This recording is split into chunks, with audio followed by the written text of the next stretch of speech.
Hi, I'm Sabarna Jana, an undergrad student at Masters Union, class of 2027. Today, we are hosting a roundtable talking all about a dropshipping challenge that was held across our quarter two. We're going to discuss sales, marketing, research, and of course, the crazy, beautiful memories that we have had throughout our journey. So let's tune right in. Hi guys, we are here with the first ever UG batch to discuss our first ever dropshipping challenge. My name is Rayan Akram and my brand was called Zenmo and it was about car guys and we're mainly selling car alloy wheel watches. Let's hear from everyone. What were your businesses and I'm Sanchali and my brand was Desh Ki Dukaan, which sells everything by now. But we initially started with baby products and it got us good sales. So hi, I'm Tanmay Jain. So we basically founded Apnapan, which is feels like home. Is everything you get, whichever things you need for home, you'll find it there. I'm Shaylee. My team and I have a business called Jugaad House where we sell everything that comes in home. Hi, I'm Sabarna. Our business's name was Urbanama, and we sold consumer electronics that range from lint removers to earphones.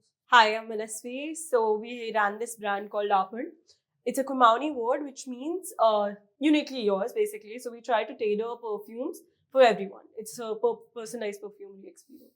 interesting, like very diverse choices, interesting names, honestly. But we have graduated recently. Like, how many months has it been? Like from school, it has been what, 8 months, 9 months?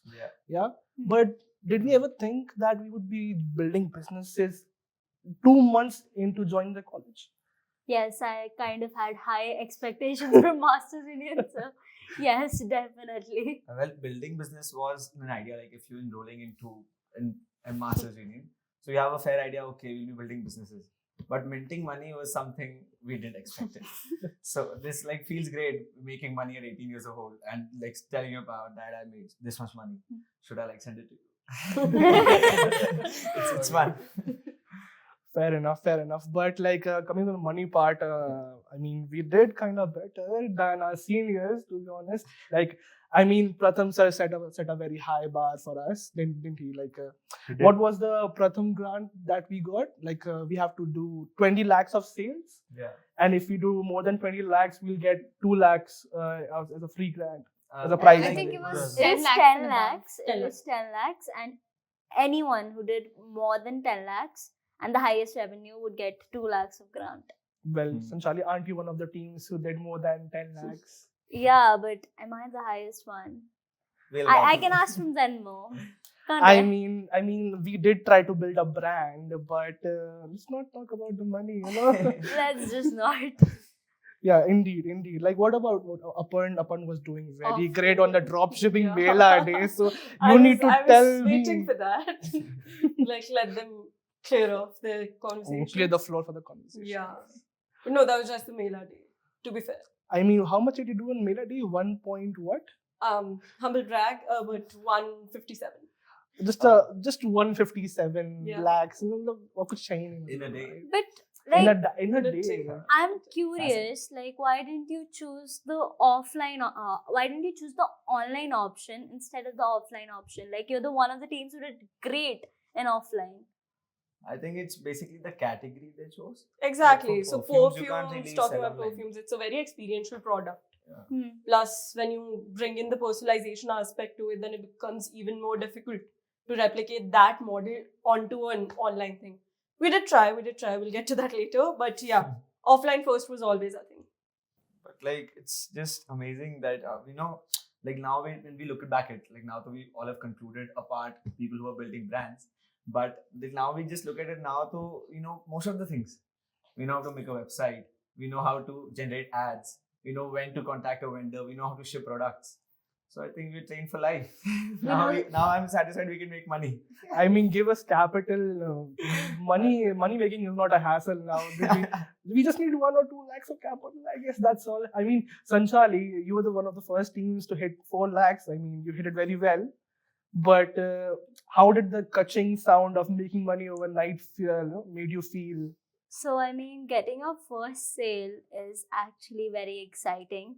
And then when it goes up and up, like every 10,000, you put a call to your father, Papa, this is our. Then 20, you put a call to your mom, Mummy, this is our. Then 30, then 1, you put a call to all of your, knowns, like close ones. So that was really interesting. But then let's talk about the dark part as well, the RTOs, which we all faced. So let's talk about that as well.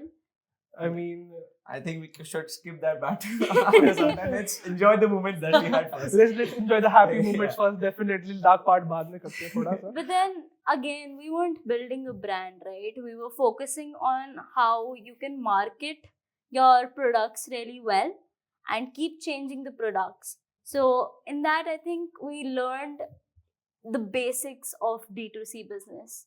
And I think now we all are kind of trained to start our own D2C businesses.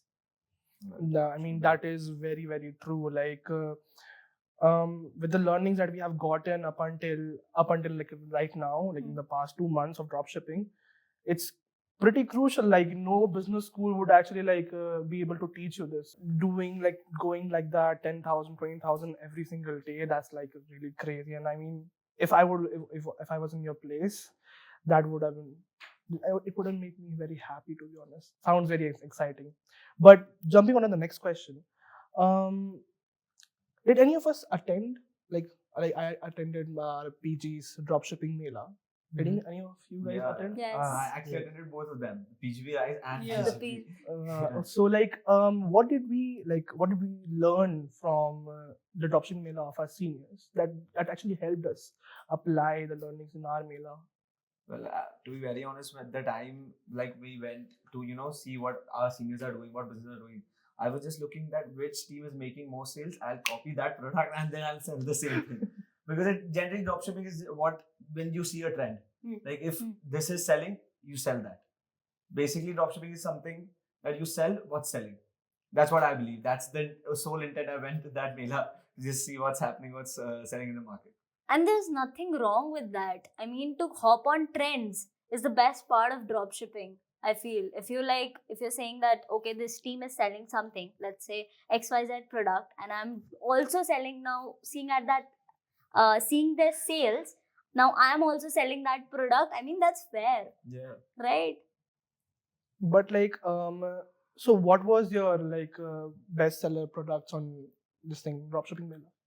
So for dropshipping, our bestseller was the Urban Beats, which is a earphones, Yeah. and the lint remover. These were the star products. Lint remover really worked out because it was during the winter season, and there's always problems with our lens giving our clothes for dry cleaning and stuff. So that really worked out well for us. Do we have to ask you, Manasri, what was your bestseller on the dropshipping mela? Sure. Well, the brand was the bestseller, but Of course. yeah. But I think we had 12 SKUs because again the personalized thing. But we had already tested those out, and from what we'd seen, there was this one called Zafrani that used to sell like anything, and we just run out of stock. Every time we'd put it up, we'd run out of stock, and so there just became an internal joke within the team itself that we used to call it liquid gold. And whenever we used to fill it into the bottles, we had to be very, very extremely, like basically more careful with it. So yeah, Zafrani was a hit amongst everyone. I mean, fair enough. Liquid gold indeed. But like, what was your bestseller, Sanchali? I mean, we all know the baby oil said like crazy during the online part, but It was a baby blanket. So at that point, that was the first time I started feeling a connection between me and the customer, because it was winters and people need baby blankets for their kids, right? For their child. And people used to call me and ask me, यार कितने time में आएगा आपका product, कितने मतलब मेरा बच्चा इतने महीने का है, मेरा बच्चा 2 महीने का है, 3 महीने का है, कब तक आपका प्रोडक्ट आएगा. We were getting calls from Jammu and Kashmir, and I think at that point of time I was actually feeling that okay, maybe I'm like providing a service to a person. I'm solving their problem, right? that is a startup mindset right over there, solving a problem. What about you, Shally? So our bestseller products, we changed during the dropshipping mela. We understood the different kind of products that are working. So during the mela, we had a consignment deal. Okay. So our team, Jugaad House, we experimented with multiple business models over the 2 months, from B2C, B2B, and doing consignment, doing POD as well for some of our products. So specifically for dropshipping mela, we did consignment when we had a vendor. We picked up bulk items, we put it up in the mela, and whatever didn't sell, we gave it back. So consignment is sort of taking products on credit, and more or less we were in good profit, I would say. I mean, money making is the only thing required at the end of the day, isn't it? Yes.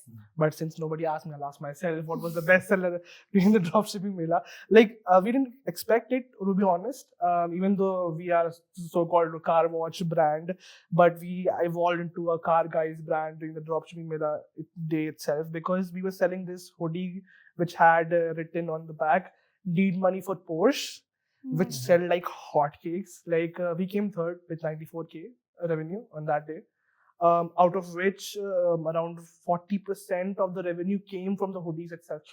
We were, to be honest, surprised कि इतना बिकेगा कि नहीं बिकेगा. So yeah, I mean, a lot of us pivoted during the dropshipping mela day, but it was a pretty good day. It was hectic. कितने लोगों के पैर दर्द हो रहे थे ये बताओ. But like, All of you us. know, summing it all up, I think dropshipping Mela Day was like one of the best experiences I could ever have. You know, like from online to offline. So initially we didn't really got to meet our customers, but on the dropshipping Mela Day we actually got to meet them, and so it was something that that's the time when you see how can you sell to a customer. I think that's the biggest check anybody can have, that you can sell or not. So on that day, it was like on the starting, it was really hard for us because our store was located at the back. So we really had to go to customers and tell them, please, sir, please, ma'am, please look at our stall. So it was like, how can you attract people to your stall? Because people won't be coming, unless you attract them. So I think that was like a biggest check for me, that can I sell or not? So I think that it was quite one of the best experiences I could ever have. Also, no RTOs. No Yeah. RTOs. Over there, that's not a problem. RTO is not In a big hand problem. I think I really agree with Tanmay, because on the Mela day, you really have a chance to have that personal touch with your customer. You actually know whom you're selling it to, right? Because usually when you're selling it online, it's through a screen. You're like marketing it and then you're selling it. But there, when the customer is there in front of you, you're telling them, sir, aap please le lijiye. Ye is products ki ye benefits hai, right? And that is really important as businessmen, as sellers, to know that. Indeed, and coming up to the attraction part, Arjav and Pranjal went crazy with the bear and the panda suit, attracting people like crazy, grabbing them by hand, bringing them to the stalls. It was a really fun day, wasn't it, guys? I think it also helped us. They were It pushing helped our us. sales. We are one of the top 8 teams. So, what do you guys think made us get into the top 8 out of 25 teams that were there in the dropshipping challenge? I think since we're the top teams, like we could comment a lot on that. So if you talk from the product perspective, I believe we all changed according to the requirement. So we fell in love with our business, not with the product. And that is sort of what we needed to do. If you fall in love with the product, you don't know when it's time to move on or when it's time to take a break. So some people kept pumping ads into the same product, and that never really sold. So they're just waiting that, I'm going to get one sale. There was actually a team who spent 800 rupees on an ad and got one sale, which had an average order value of 900 rupees. So if the CAC of a product is 800 rupees, then you can decide how you're supposed to actually market that product. So on same lines of what Tanmay was talking about sales, like in the dropshipping mela, we had to diversify the strategy we were using. So obviously on call, we can't just, upsell products and stuff. So when we're physically there, we understood how we can hit the consumer psychology on a physical basis. So for example, our team, Jugaad House, we got balloons. Every customer that came to us and bought something from us, we would pop a balloon. So that would not only give them that feeling of pride or joy that, you bought something, it's a celebratory occasion. But beyond that, it was also about attracting other people. So they hear the sound and they're like, oh my God, what is that? Or their kids come chasing, they're like, oh, what is that? And we put up candy for everyone. So even if the parent didn't want to buy something, they were sort of coerced into buying it because their kid wanted something. I completely agree with Shelly. Creating an experience for the customer. So this was the one key that we followed. If any customer walks in, we have to treat her like it's a like member of the family, because apnapan is basically belongingness. So we used to say, "Welcome to apnapan, ma'am. How are you doing today? What can we give it to you?" So it was more of a creating an experience for them. So just to be like in good terms with them, so they end up buying it. So once you are in good terms with the consumer, they have that thing now. So I have to buy something. So we used to create that thing with the customer. So I think it really worked for us. So Tanmay, according to that, so Hmm. we had 20 plus stalls over there. So Okay. how do you get everyone to walk through each and every stall? So what we did was, we had tables put out in the front. Our team, we had a lot of products that all needed to be put out in order to be like visualized, sort of. So we put a table inside, and since we're Jugaad house, so we got that Jugaad element in. We took empty cardboard boxes, filled them up with newspaper, and then covered it up with a blanket. And that was our other table. So if people saw our stall, they would sort of enter and get to experience everything that was there, as if it was in their house. Like we would have a tea set of like 6 cups and a jug, and it would be there, and a teapot, and everyone would just have to walk by it. So we had a lot of sales hitting there, and our inventory, which was not put up, was actually under the table. So that sort of just pushed everything off The really fast. Jugaad house was really actually very Jugaadu. Jugaad, yes. Yeah. I think we all were in terms of that. I mean, the stuff we did crazy. Like to hang hoodies on my stall, I couldn't hang them on the bar. So like I stick them to the metal bar on the top of the tent with that double-sided tape, because I couldn't hang them, because hang karne pe, like they were like tilting around because of the wind. It was like hectic on that day, to be honest. I think it was a long day for us. I mean, we actually ended up standing for 12 hours. I believe. Over 12 hours. Over 12 hours. Also setting up the stall. I mean, it's such a chaotic, surrounding. Like you have to set up this, and also it was a rainy day that day. We in the morning that there was rain. So, I mean, whatever could go wrong, that went wrong that day, because like the footfall had also decreased due to rain. But still, we ended up at a good number. If we sum it up, the dropshipping villa. I think one thing that we all learned was being adaptable to the environment that we're in. So even if it was raining, like a lot of people needed extension cords, but since the floor was wet and we couldn't get those extension cords in place, we had to find different ways of getting things done. So it really made us adaptable and resilient to anything that comes our way. Would you guys agree? This one guy, Pranjal, introduced us to Ultra Pods. And it was a really good selling product. So people were getting like 2 to 3 lakhs of sales out of it. So at a point, everyone started selling it, right? But उसमें लोगों को losses भी बहुत सारे हुए, because at the end of the day, that particular product was only being targeted towards tier 2 and tier 3 people, right? And at that point, लोग मंगवाते थे, लोग भूल जाते थे कि मैंने मंगवाया है, and then लोग वापस कर देते थे product. I agree. During the final presentation, the judges were like shocked. Why is everyone selling The Ultra Ultra Pods? It was really fascinating, wasn't it? I think everyone got onto the trend that it's selling. So I think out of FOMO, everybody just started selling what's selling, and we could all see the numbers on the dashboard. So it's pretty obvious for all of us to sell what's selling. I think it's not just because of FOMO, because dropshipping is you sell what is already selling in the country, right? Wherever you are. So we saw that as an opportunity for us to actually make sales.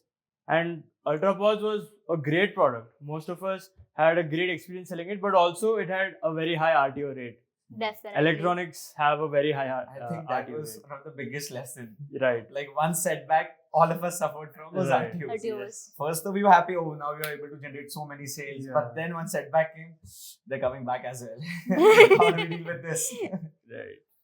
But like, guys, what was the biggest challenge that we faced during dropshipping, and like, how did we like overcome it? RTOs, I would say. Everyone faced RTOs. I don't think anywhere on Instagram or YouTube has anyone told us about RTOs before telling us about the sales. People show that sales is okay, 20 lakhs, 30 lakhs, 50 lakhs, but no one actually shows you RTOs. No one actually shows you कि यार तुमने इतना पैसा लगाया है, तुम्हारा पैसा ये वापस भी आने वाला है, but वो उतना नहीं आएगा, उससे ज़्यादा शायद ना आए, right? So RTOs is something we didn't think about in the beginning, but eventually we were like, oh shit, we have to deal with it. So I think we opted a lot of ways, 2 to 3 techniques, which we experimented, and it decreased our RTOs. But guys, do you really think that RTO can be some way minimized to 3%? I mean, like, did you do anything, Shelly, to reduce the RTOs? So yes, we did. So once we got our orders on our Shopify dashboard, we called each customer up. So we learned a few tricks along the way. I think a lot of us can vouch for it. Like, for example, if we saw an address and it was less than 20 characters, we would not ship the product because that was not a real address. So we were sure that it was going to be an RTO. Then another thing about zip codes, we understood what zip codes had a very high RTO rate, and those are sort of blacklisted from a lot of the shipping agencies. So we would not send products there as well. So that cut down RTO significantly. It did also reduce the number of sales that were like the products going out. And one last thing that we did for the sales coming in was that we called up customers. We called them up and really verified when they ordered it, sort of why they ordered it. We didn't ask them, hi, why did you order this product? We said, hey, we're confirming your order, it'll be delivered to you in 2 to 3 days. All of that. So it was sort of a post-customer service call, so that they know that this is happening. Yeah, post-sales service. That's a strategy a lot of us like implemented in all our dropshipping, because that helped reduce RTO by a significant number, at least for 10 to 20% for every single team. Easily. Yeah, also I would like to comment on this. We actually had this Shopify extension installed. जब भी आपका customer order place करता है, what does the extension do? It places a call to the customer and verifies through the OTP. Right? But इसमें भी the problem is that if he's placing an order at night, let's say 1 p.m. he's 1 o'clock he's placing an order, the RTO call would just the OTP call would just go to him, and the customer might not want it. So it made our job easier, but at the same time, it was creating difficulties for us from the customer's point of view. I think calling was one of the things that we realized at a later time, because once we saw that a lot of RTOs are coming in, so what we actually initially did was we just used to confirm orders and we used to ship it. But at the time when we saw there are a lot of RTOs coming back, so then we curated a proper process. That okay, when we receive an order, we'll give a confirmation call. When the order is about to get delivered in 2 days, then we call the customer again. And on the final day when the product is arriving, then we call it then. So this really helped us, reduce down our RTOs. So I think this is one of the strategies I learned, that how can you count down your RTOs. I remember this really funny incident from RTOs. So basically, me and my friend were day scholars, so we don't live in the hostel. So one day we just came to the hostel for a team meeting or something like that, and the reception is filled with loads and loads of packets. So for some reason, it was the initial stages and we weren't doing very well in our dropshipping, and we'd been hearing that everyone else has been doing very well and they've been printing money like anything. So like in pe itna chhap liya inhone that they're ordering like anything for themselves. And then later we're like, Bhaiya, what is happening? To the reception guy. He's like, ma'am, RTO hai. Then we got, okay, everyone's on the same level. But like coming onto the packaging, like seeing those white packages over there, but what's inside it? Like did like Aparn especially, right? Like Aparn and like me, like Zenmo, my brand, like we focus on packaging a lot. Like what about you guys? Even though like you were doing pure dropshipping, did you focus on like branding on the packaging itself, or some sort of customization on the packaging? No, we did not, because we were doing like purely drop shipping, and we were like doing our marketing, getting sales. Then packaging was not the part we initially focused on. We didn't think that it would be something that we would put our heads into to make the customer experience better, though we should have done that. But branding was not our focus. Our focus was learning how to generate sales through different techniques. I think packaging was one of the things that we would really avoid to do it, because packaging, a lot of effort goes into it. So what we ensured is that we have to do basic packaging that goes through shipment and won't affect any wear and tear in the product. So I think that's like the basic line for us was to just get assured that the product will reach safely. Basically that. So I think a lot of our dropshipping businesses, some of them did focus a lot on packaging and brand building. Like for example, Ilara. Elara was this crystal jewelry brand that obviously sold crystal jewelry. So their packaging included a drawstring bag, a thank you note, a box with had like satin layering underneath, and they had like a really intense packaging. They even got one of those wax stamps with their logo on it. So they went really all out with their packaging. So on those lines, one story that I can remember with RTOs, thank God we didn't do any packaging. The only packaging we did was those bags that you get, which you put the labels in and you send them out. That's it. That was our packaging. So inside whatever product was there, we got directly from the vendor. So one day we received an RTO, obviously, and we opened up the box, and instead of finding a product in there, we found an onion. I think that happened a lot to a lot of us. To a lot. I mean, we'll come back to that, but like I guess all of us want to hear about the amazing packaging by packaging part. Like the aesthetic of the whole packaging that they set up, like it was really commendable. Yeah, no, there was a final thing. What went behind it was a lot of tears and blood. I would say it was the packaging story for us was absolutely insane. When we started out, we were very clear that we wanted to build a brand because all of us were enthusiasts in that field. Madhav is good at filmmaking. I myself tried my hand at design. So we were clear that we wanted to build a story around this. We wanted to build a brand around that. But funnily about the packaging, we got it at, I think, 12 in the midnight, just before the day. So we've got reporting is at 6:30 in the morning for the Mela day. And we got the packaging at 12 in the night. And we have to pack 420 bottles at night. So yeah, it had been insane. You have a lot of fallouts with the vendors of packaging as well, the MOQs with that. And since perfume is something that, it has various parts to it. You've got the bottle differently, you get the pump differently, you get the cap differently, then the outer box, then the bag that it goes in. So yeah, to assemble all of that, I think all of you had the great fragrances in your hostel basement, if I remember correctly. Yeah, It was yeah. I mean, coming on to the packages, like even like I'm a day scholar, but my teammates like they live in Gurgaon only, like in them, most of them are hostelers. I remember getting a video message on our team group at 4 a.m. in the morning that, hi guys, we have packed 200 orders and like we are still packing. We haven't slept in last 47 hours. I'm like, what are you guys doing? And after packaging, they went on a road trip to Murthan and whatnot. I'm like, what? Okay, I know that you guys are packing without me, but at least don't have fun without me. Like I was like kind of sad and happy at the same time because work was getting done, but I was like losing the fun. So like before dropshipping started, we had around 4 months of classes, right? What were the learnings that you guys think that we were able to implement during our whole dropshipping process? This one incident comes to my mind particularly. So the dreaded subject for everyone, stats. We did hypothesis testing in there, right? So what happened is that our product, what we had was a 10 ml bottle, which was about big. Okay, and whenever I tell that to somebody saying that it's 580, so looking at the size, people would throw it off.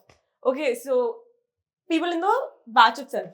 So what we did one day was we sat down and we did a hypothesis testing. We took all mu and on X bar and everything, and we said that this apparently small bottle, gives you about 130 to 150 sprays. Okay, you don't believe me? I'll test it in front of you. One day we sat down, we actually sprayed it like 150 times, and we did the whole hypothesis testing, X bar being this, mu being equal to this and that, and we actually concluded that it had more than 150 sprays. And then we did the math, so basically how much it lasts you. It lasts you good 2 months or so, that one little bottle. So that's how we actually ended up convincing people. Actually, the course on marketing that we had in Q1, that was also really helpful because I remember us learning about segmenting, targeting, positioning, right?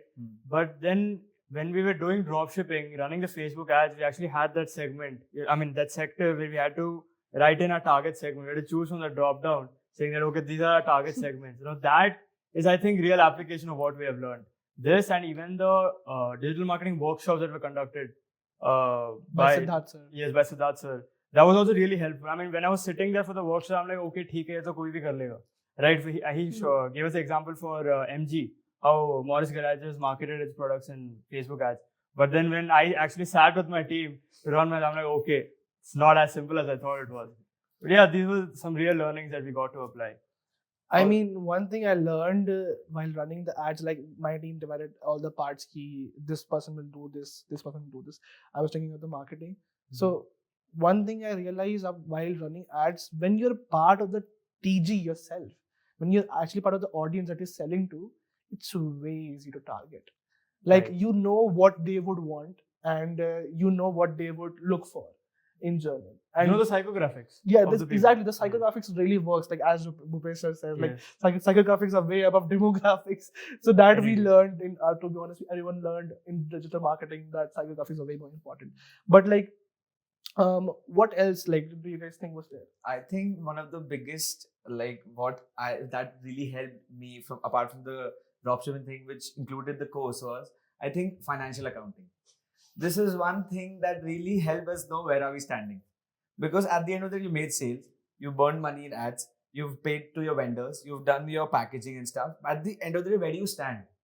Are you in profits? Are you in losses? So due to that lesson that I took in class, I remember how do I make my accounts in a manageable way. That at the end of the day, I know where am I standing. Like, am I in 10,000 profits or am I making losses? So I think that really helped me to go through drop shipping in a more systematic way. So similarly, I would like to talk about AOC. So AOC is a very famous class we have over here called Art of Communication.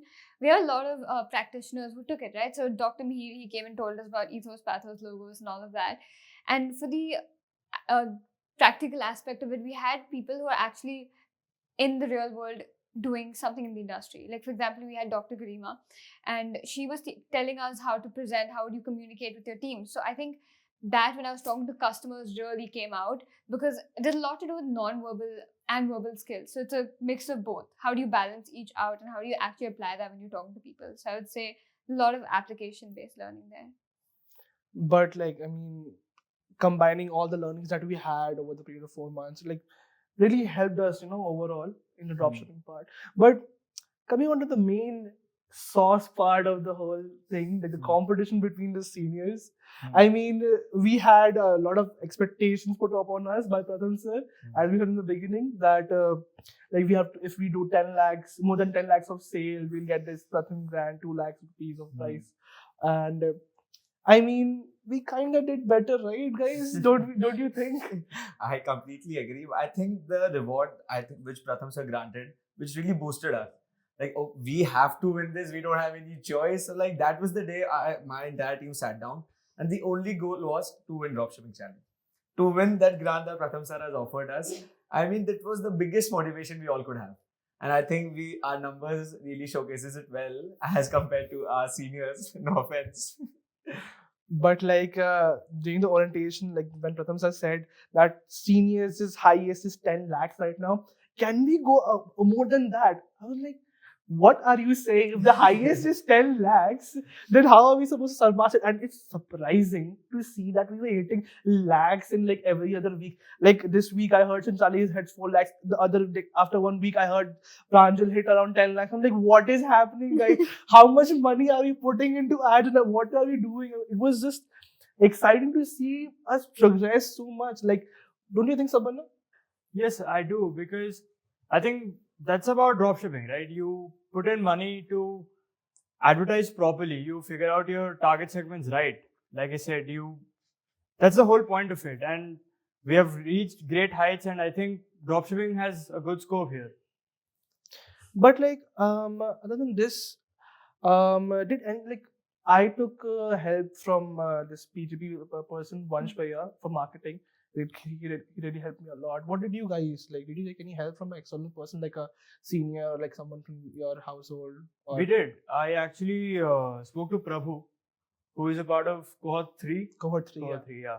So he gave us huge insights, especially from his experience in dropshipping. He told us about the different customers, the different products that are out there. He also kind of suggested us to keep a brand name, keep the business's name, that is Urbanama, a little in a broader sense, so that if any day we have to pivot to any other product because of the difference in demand, we can actually inculcate those, right? So we can have a variety of products under the same name, not having to shift our entire name itself. That kind of creates the trust and the reputation of our business in front of the customers.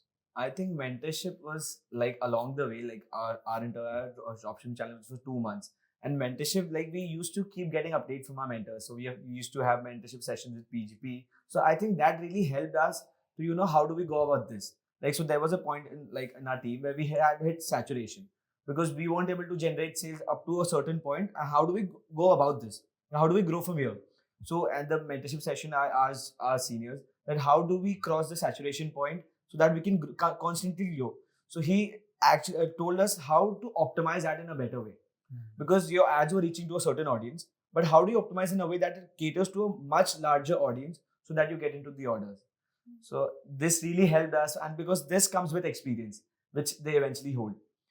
But yeah, I mean, but like reiterating on the challenges that we faced, especially about the RTOs that we got. Like Shelly, you were telling us that you instead of instead of your product, you received an onion in the Yes. packaging. Yes. These RTO. So we sent out the Bluetooth earbuds, and I think India is a COD market. Everyone knows that. So our target segment was tier 2, tier 3 cities. So once these products reach there, people like to see what they got because I'm pretty sure they order a lot. Any ads, maybe they see my ad, they see Savarna's ad, and they buy the same product and see which one comes first and send the other one back. That is the kind of target market we're hitting at. So once we did that, what we realized was people like to open up the products, see what's there, and then hand it back to the delivery man. So when that happened, they removed our product, put an onion, and gave it back. I mean, that is just crazy because one of our stories, we have received around 30% of RTO of what we shipped. One time we received this third-hand copy of Timex watch, and sometimes we didn't even receive a watch. So that was one of the interesting part of receiving RTOs. Like, how can you even do that? Like, did you receive anything in your packaging? No, none for us. I guess you're one of the lucky ones. Lucky Maybe ones. God's favor. offline market really helps with RTOs, right? Doesn't it? Offline market kills your feet as well. But let's not go there. Definitely. But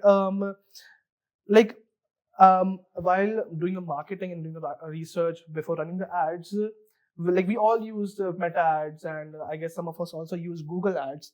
But I myself use Google Trends to do the market research about the keywords and everything to run the ads. What did you guys use? Any new tools other than Meta ads in the digital marketing or something like that? I think a few of us did post reels. Some were so we would post reels. So for example, we would have user-generated content that we would find through the Facebook ad library. So once we pick up content from there, we put it up on Instagram and then boost those ads.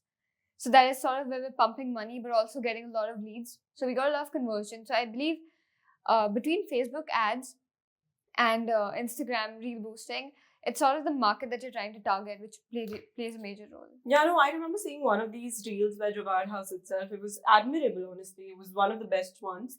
The one where you go out shopping for vendors in Delhi, if I'm remembering correctly. And I remember sending it in my group, and the message that I wrote was, they have nothing from their product catalog in this video. They're not promoting any particular product or anything about the brand even. It's a very simple video. You're there in a rickshaw and you're just simply portraying what are the struggles of going out to vendors. That's all what the video was about. And yet you had so many views on that, right? Yeah. So that was a very strange and very intriguing kind of marketing on your part. I really admired that video. I think now I believe we all have mastered social media marketing. By now, everyone has a fair idea of what content we have to put out, what will get views, and what will generate sales. Like for our team, we initially were just putting ads and just taking ads from a website and just putting it out there. But over time, we realized this isn't getting the customer to actually know what the product is, and also they don't get the relatable factor. So whenever you buy a product, it's a relatability factor that okay, this relates with you. So what we did after a certain time was we used to actually make ads ourselves. So imagine if for ultra pods. So what we used to do is two people are sitting, then we just started up some conversation, and then I just said, "Oh, have you heard this about this new ultra pod? Do you want to try it?" So that used to show the relatable factor. Yeah, even we had one for Ultra Pods. It was very pretty script. So what we did was that it's how people usually connect with music, romantically especially, right? You know, we have the same music taste. Oh my God, let's just get together. So we made this really fun reel. We had a lot of fun making it. It was in the Leisure Valley Park. It has a beautiful arch. So we casted Seerath and Parth in that reel. And Annie did not have great comments on that reel. But yeah, that reel also had a lot of views. And it didn't feature Ultra Pod itself much, but the feeling around it, the feeling of connecting through music, that is what we try to portray. So yeah. I mean, Ultra Pods, I guess, was the star of the whole dropshipping challenge. Definitely. But coming on to the line that you guys made for your products, like on the Mela day, I remember we were going up to the people and we were like, so do you wear a watch? And the person says, yes. I'm like, does your watch spin? Because our does. And we were like, okay, our watch is spin. But Sanchali, you were telling me about the best memories that you called up your father, like 10K ho gaya, and you calling your mom 20K ho gaya. Like, other than that, like, what are your more best memories and worst memories of dropshipping challenge? Worst memory is definitely the RTOs, because I had taken up a loan from my father that is 60,000 rupees for 2% of the sales. Typical Baniya family, guys. Don't put that in. So I had taken a loan from my father for 60,000 rupees for 2% of the sales, and the moment I was starting to get RTOs, I was getting worried that I have this money of my father's and I need to return this in any way possible. And at that point of time, I remember meeting Anushri ma'am and having a conversation with her that, you know, our RTOs are so high, and she was so nice about it.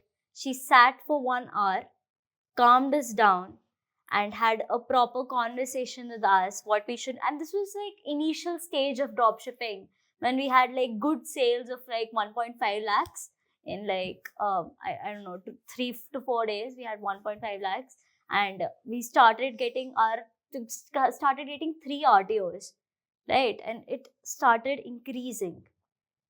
So she sat with us, she calmed us down, and she said that, you know what, you should do this, and you should not worry about what's going to happen. Instead, focus on what's happening right now. So I think I really appreciate that. And I think I covered both the moments, the good ones and the better ones. The good ones and the bad ones. Another challenge that most of us faced was the problem of cash flow. Now, what happened was, we get the orders on Shopify, we place the orders to our suppliers to get the products and ship it. Now, that is all done. What happens when the next set of customers come into our website and order? We don't have the money with us. So that is when we had to invest another round of capital to our business, right? And still we face certain problems. We spoke to a few of our batch members, and they suggested us we talk to ShipRocket, our logistics partner. We spoke to them, we upgraded to a diamond plan. It was much better than before, I'd say. But eventually, the average period of collecting the cash was, I think, around 2.5 weeks, because the COD remittance took some kind of time to come. And yeah, but that's how we manage the cash flow cycle. But I want to know everyone says best and worst memories of dropshipping. Like one of the best memories was going to the Chani Chowk with my whole team. We roamed around for a long while, wasting time, but we found a product, and we had a cute picture in front of the mandir in Chani Chowk. It was like very, very cute. But one of the worst memories was when we hit that 500 orders in 4 days, like 10 lakh rupees worth of orders in 4 days. And we didn't have the stock to actually fulfill those orders.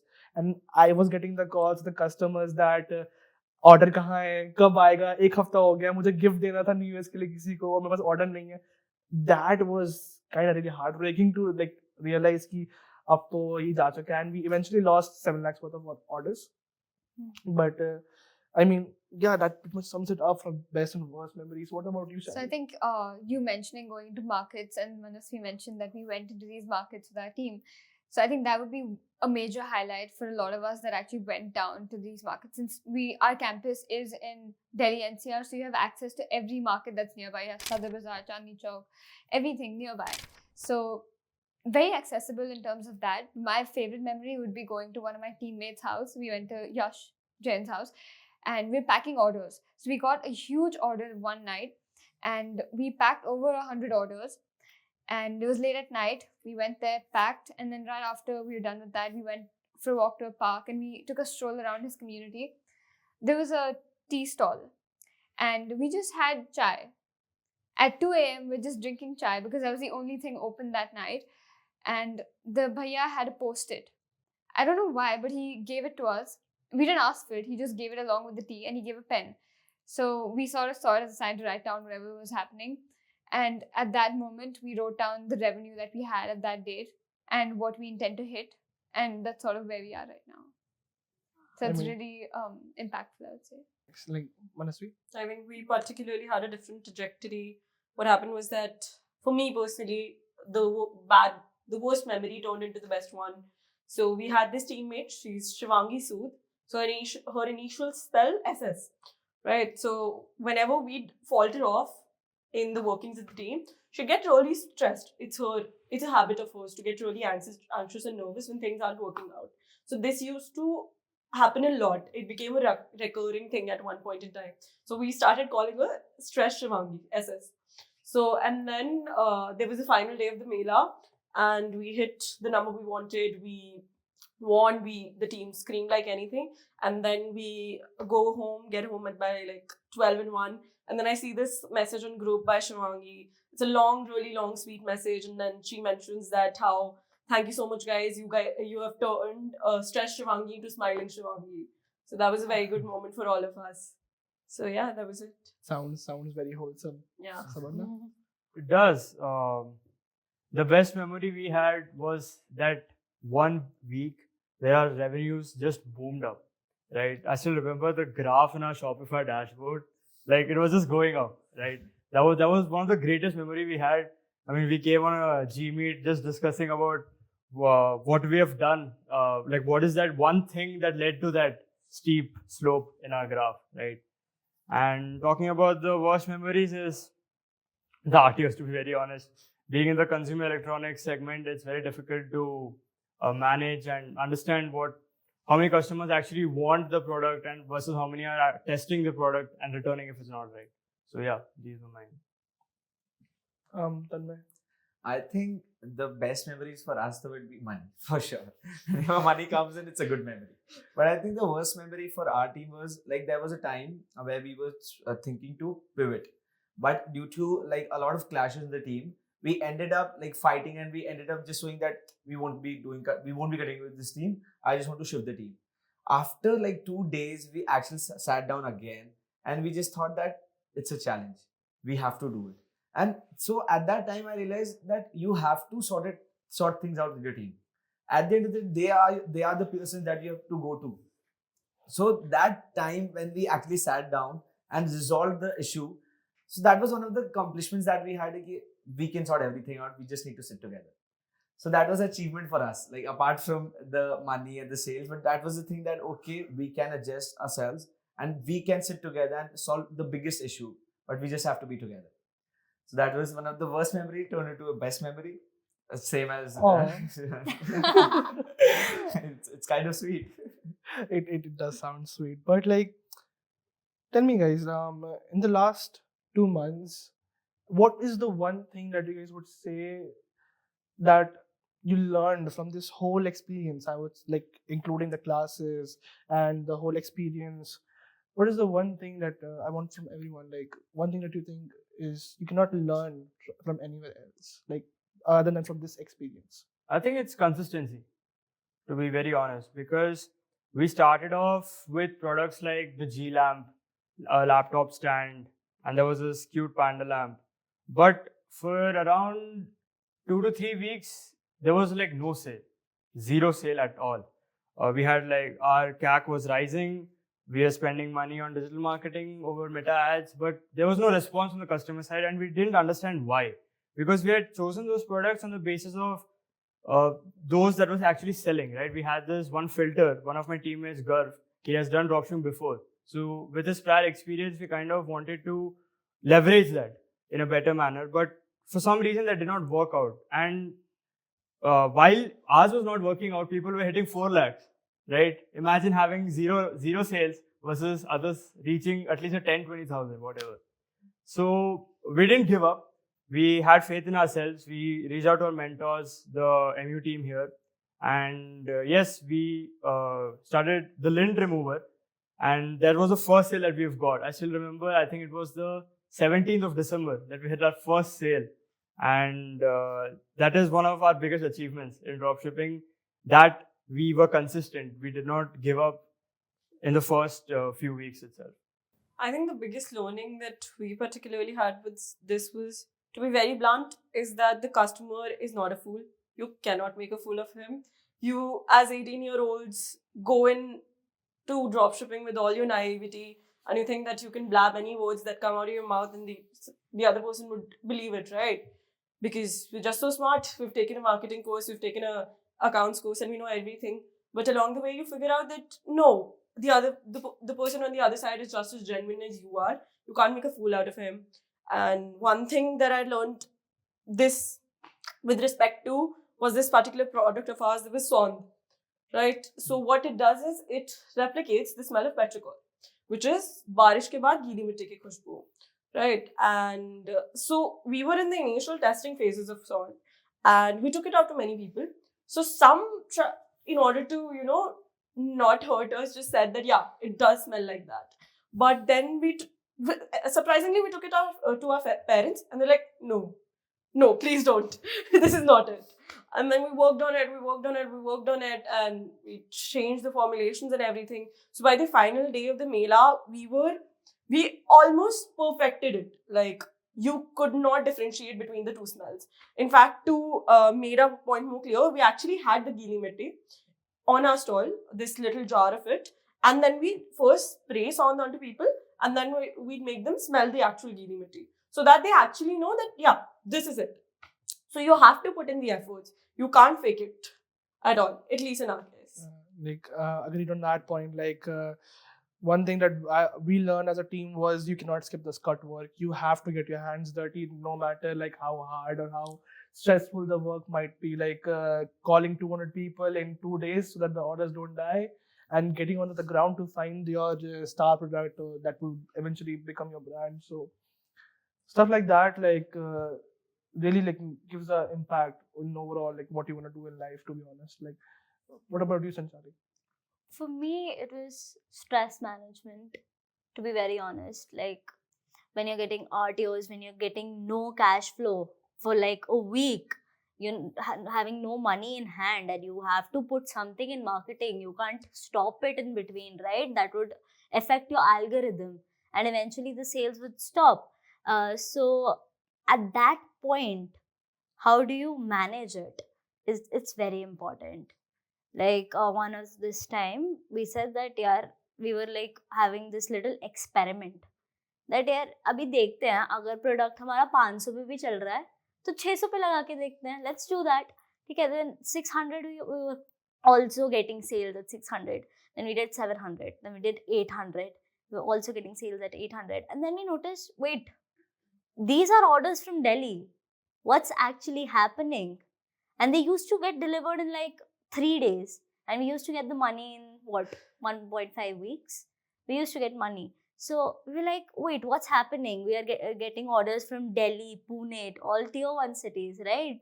So according to us, in our dropshipping Mela, if we had increased the price of the product, the RTO rates would go down, because eventually there would be better address quality. People there would be a little more educated, that they won't send the product on the doorsteps. They won't send the product back on the doorsteps.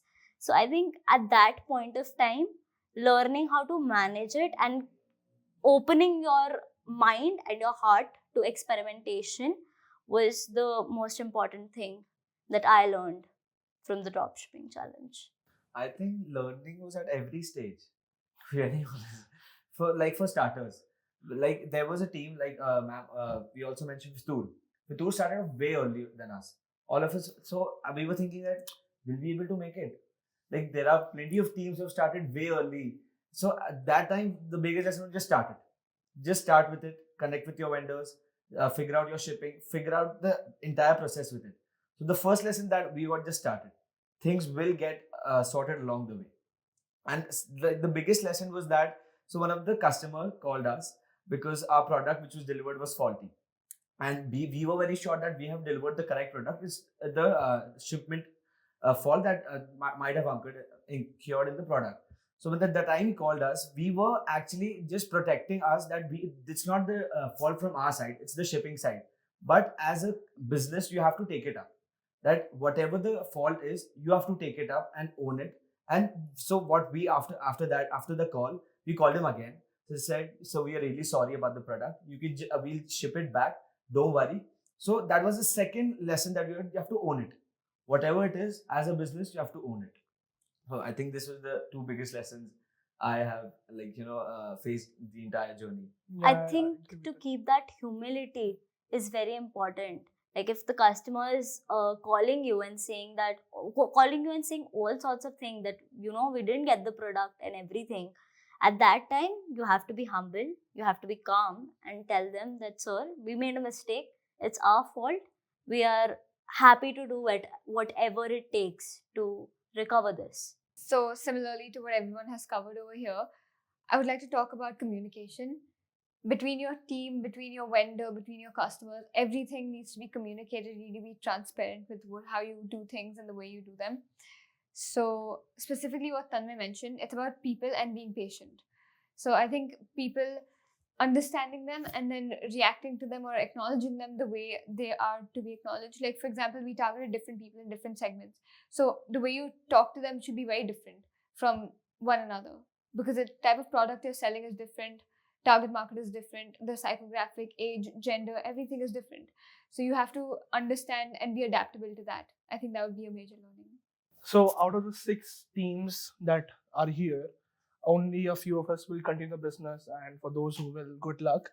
But the next big thing, the next exciting thing that is going to come in the next year, that is the Create Up and On Challenge, in which we will become influencers and we'll make content on Instagram and YouTube and whatnot. So that is something we are all looking forward to, aren't we, guys? So Yes, we are. until next time, Ka-ching!